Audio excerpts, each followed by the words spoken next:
कभी सपना टूट जाए, कभी दिल टूट जाए, कभी कोई अपना टूट जाए, तो समझ लेना ईश्वर ने तुम्हें एनर्जी का न्यूक्लियस बनाया है।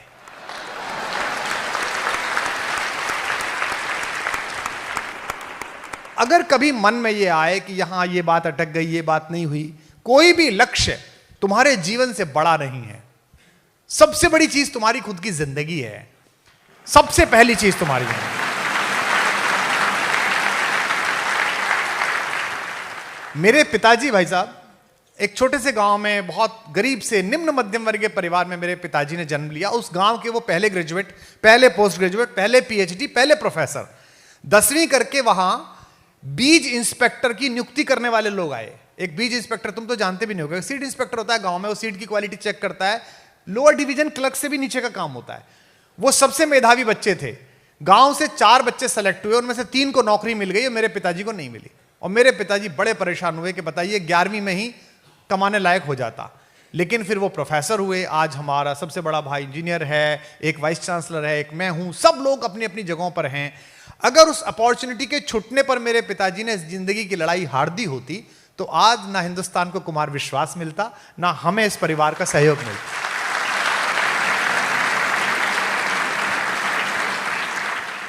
आज संयोग से कलाम साहब का दिन भी है, हम उन्हें भी याद कर रहे हैं। और मेरा सौभाग्य है कि मुझे उनके दर्शन के और सत्संग का अवसर मिला। वो भी आपको पता है कि एनडीए में सेलेक्ट नहीं हुए थे। और उसके बाद जब उन्होंने पूछा शिवानंद स्वामी से कि मैं क्यों सेलेक्ट नहीं हुआ, तो शिवानंद स्वामी ने कहा कि तुझे जहाज उड़ाने के लिए नहीं भेजा ईश्वर ने, तुझे किसी बड़े काम के लिए भेजा है। और आज पूरी दुनिया में मिसाइल लॉन्चिंग में हम सबसे नंबर 1 है, पूरी दुनिया की मिसाइल हम उड़ाते हैं। तो खूब मेहनत करो, खूब पढ़ो, एनआईटी, आईआईटी, आरईसी, कहीं ना कहीं एडमिशन हो जाएगा। 1% अगर ऐसा लग रहा है कोई चीज नहीं हो रही है, मेहनत में कमी नहीं करनी है। लेकिन तुम्हारे माँ बाप का सबसे बड़ा सपना क्या था और क्या है? जिनके माता पिता हैं या जिनके माता पिता नहीं है, उनका सबसे बड़ा सपना क्या था? मेरी बेटी से मैंने एक दिन पूछा, वो बाहर पढ़ी है और अपना काम करती है, अपनी एक इंडस्ट्री चलाती है। मुझे इतना अच्छा लगा उसका जवाब। मैंने उससे पूछा कि बेटा लाइफ में तू क्या करना चाहती है? सोचो इसका क्या जवाब हो सकता है। उसने मुझसे कहा मैं खुश रहना चाहती हूं। कितनी सुंदर बात है। तुमसे कोई भी पूछे कि तुम क्या बनना चाहते हो, इंजीनियर बनना बाई प्रोडक्ट है।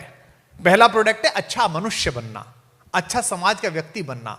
आप अच्छी बेटियां बने, अच्छे बेटे बने, अच्छे नागरिक बने।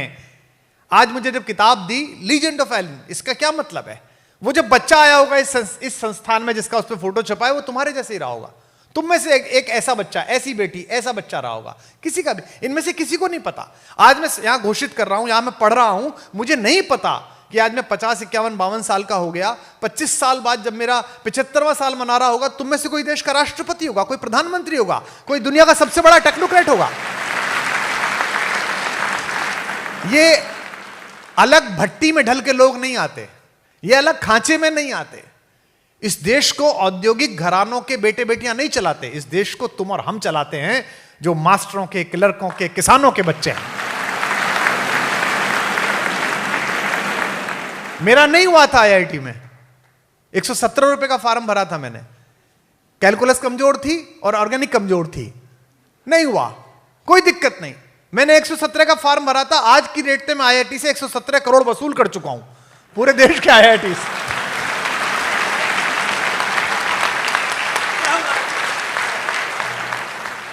मेरे ऑफिस के लोग पूछते हैं, और मैं अतुल कनक बैठे हैं देश के सब महत्वपूर्ण साहित्यकारों में। मैंने अतुल भाई से भी कई बार कहा, और आज अच्छा हुआ कि मेरी भैया से बात हुई कि मैं आज यहां से घोषणा करता हूं और बताता हूं कि हमारी बात हुई है। बीच में एक ऐसे भाई हैं जो हमारे भी भाई हैं और आपके भी बहुत अच्छे मित्र हैं। आप लोग टेक्नोक्रेट बने, इस पर ये लोग मेहनत करेंगे। आप लोग मनुष्य बने, इस पर मैं मेहनत करूंगा एलिन के साथ मिलकर।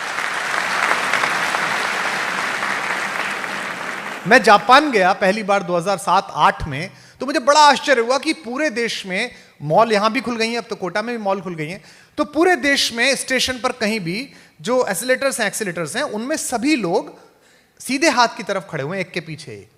तो मैंने पूछा इसका कोई नियम है क्या? बोले नहीं, नियम नहीं है।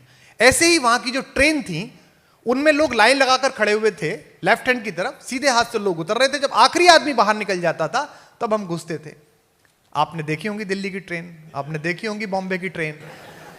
हमने 75 ईयर्स में नेशनलिटी क्या बनाई है। और बच्चों, ये सरकारें नहीं बनाती। एक बात ध्यान रखना, सिकंदर और चंद्रगुप्त मर जाते हैं, लेकिन अरस्तु और चाणक्य कभी नहीं मरते, वो सदा जिंदा रहते हैं, वो सदा रहते हैं। तो ये सब अरस्तु हैं, ये सब चाणक्य है, इनका काम है तुम में से सिकंदर निकालना।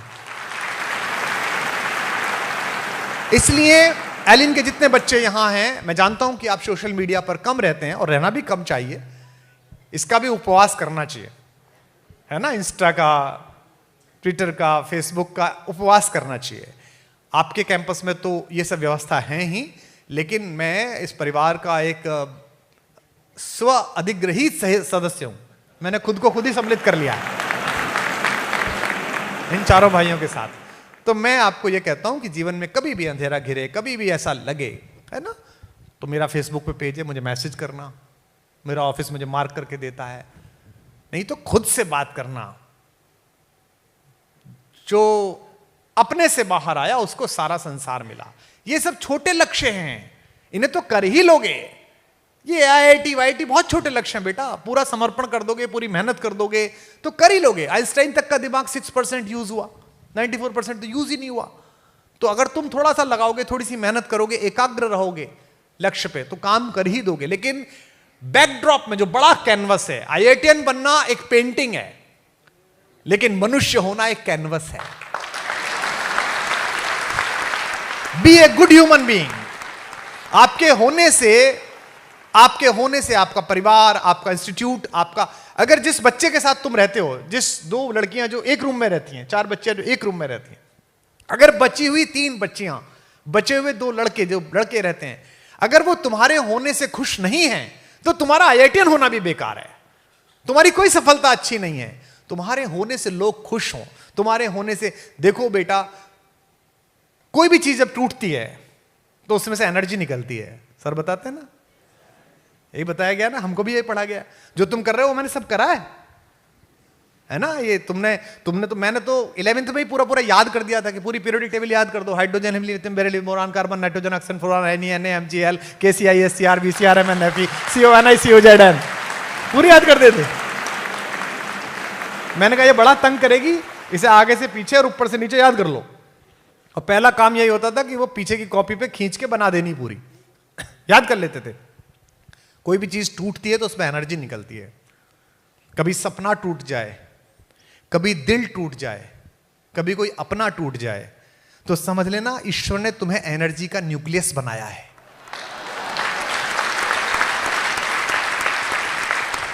अब ये तुम पर है कि एनर्जी टूटे तो कोई बम बना लेता है और कोई बिजली बना लेता है। जो निगेटिव लोग हैं वो बम बना लेते हैं। मेरी खुद की लाइन से मैं खत्म करता हूं कि हिम्मत का सागर लांघो तो लहर लहर जयकारा होगा। एक घर से निकाला हुआ लड़का जिसके पास केवल एक वलकल था, एक कपड़ा था, पत्नी थी और भाई था, पैरों में चप्पल नहीं थे, उसने 7 बार दुनिया जीते हुए रावण को घर जाके पटक के मारा, अनस्किल्ड फोर्स को लेके। रावण की फोर्स तो स्किल्ड फोर्स थी, देवासुर संग्राम में देवताओं के चक्के छोड़ा दिए थे, लेकिन घर में घुस के मारा। ये जो कॉन्फिडेंस है कि अगर मैं सच्चा हूं, अगर मैंने मेहनत की है तो रिजल्ट निकलेगा। मैं सुनाता हूं आपको ये लाइन कि हिम्मत का सागर लांघो तो लहर लहर जयकारा होगा, और दिल टूटे या एटम टूटे दुनिया में उजियारा होगा। तो अगर कभी भी दिल टूटे, अगर कभी भी मन परेशान हो, तो मान लेना कि भगवान ने तुम्हारा न्यूक्लियस चुन लिया। You are the luckiest one. अब काम होने वाला है, अब तुम करने वाले हो, और आत्मविश्वास इतना रखना, कोई फर्क नहीं पड़ता कौन सी रैंकिंग आई, 100वीं आई, 1000वीं आई, कोई फर्क नहीं पड़ता। जब जटायु के घाव पूछ रहे थे राम, तो राम ने पूछा कि चाचा आप मेरे पिताजी के दोस्त रहे हो, मैं आपको स्वस्थ करा दूं, मतलब हॉस्पिटल ले चलूं। जटायु ने कहा कि नहीं बेटा, अब मेरे मरने का समय आ गया। जटायु फाइटर प्लेन चलाते थे। ये जो गिद्ध विद्ध का मामला है ना, ऐसा नहीं था, वो फाइटर प्लेन चलाते थे। उस जमाने में टेक्नोलॉजी थी कि दूसरे के प्लेन में क्या हो रहा है ये आप अपने स्क्रीन पे देख सकते थे। तो उन्होंने देखा कि उस प्लेन में जो ऊपर जा रहा है सबसे बड़ा एयरफोर्स 1, उसमें एक सीता का अपहरण हो रहा है। ये एयरफोर्स 1 शांति की सीता का अपहरण आज नहीं कर रहा, पहले से करता है ये। अब थोड़ा दूर रहता है, न्यूयॉर्क रहता है, पहले लंका में रहता था।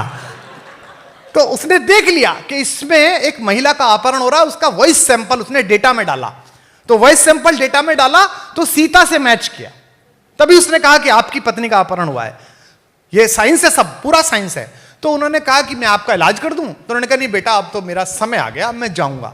तो जटायु ने पूछा कि बेटा, जब मैं ऊपर जाऊंगा तो तुम्हारे पिता मिलेंगे, दशरथ मिलेंगे, मेरे दोस्त, मैं उनसे क्या कहूं? अब एक लड़का जो घर से निर्वासित है, वनवास में है, उसकी पत्नी का अपहरण रावण करके ले गया और वो अभी युद्ध करने के लिए जा रहा है, सेना बनाएगा बेचारा, वो क्या बोले? रामचरितमानस में बाबा तुलसीदास कहते हैं, इसे कॉन्फिडेंस कहते हैं, इसे राम बनना कहते हैं, ऐसे बनो। वो कहते हैं आप मत कहना चाचा जी, पापा से जाके आप कुछ मत कहना, जो मैं राम, अगर मैं उनका लड़का हूं तो कुल सहित, खानदान सहित कहीं दशानन आए, रावण खुद ऊपर आके बताएगा कि क्या कर दिया था उसने। इसे कहता है confidence. This is called confidence. आप मत बताना पापा को। तो कभी पापा फोन करें, मम्मी फोन करें या परिवार का कोई फोन करे, सर पूछें, तो यही कहना कि सर चिंता मत करो, जिस दिन रिजल्ट निकलेगा उस दिन बता दूंगा क्या मेहनत कर रहा हूं, कैसा पढ़ रहा हूं, क्या काम कर रहा हूं, उस दिन पता चल जाएगा। और अगर बाय द वे कोई परीक्षा की कमंद ना छूटे तो जिंदगी की आखिरी परीक्षा थोड़ी है। जब भी कोई पूछे तो मेरा बता देना, मेरा नहीं हुआ, क्या फर्क पड़ा, जो कर रहे हैं मैंने एक रास्ता चुना, आप अपना रास्ता चुनेंगे और आप बेहतर करेंगे। दुनिया परीक्षाओं के हथौड़ों से नहीं गढ़ी जाती, प्रतिभाओं की सोच से गढ़ी जाती है कि आप प्रतिभा कैसे। तो आज तो कार्यक्रम है, मेरा तो मन था कि मैं आप लोगों से मिलूं। विशेष रूप से एलन परिवार ने आपको अपना बच्चा, अपनी बेटी, अपना बेटा समझ के गलेजे से लगाया है, और यही खूबसूरती है। व्यवसाय तो बहुत लोग करते हैं, पैसे तो बहुत लोग कमाते हैं, हर फूल वही माना जाता है जो आसमान में सुगंध और पृथ्वी में बीज छोड़ के चला जाए। सुगंध तो इनकी फैल ही रही है और बीज आप लोग हो, जिससे बड़े वृक्ष बनेंगे। मिले हर जख्म को मुस्कान से सीना नहीं आया, अमरता चाहते थे पर जहर पीना नहीं आया। तुम्हारी और मेरी दास्तां में फर्क इतना है, मुझे मरना नहीं आया, तुम्हें जीना नहीं आया। बहुत शुक्रिया, बहुत धन्यवाद। मुझे मरना नहीं आया, तुम्हें जीना नहीं आया।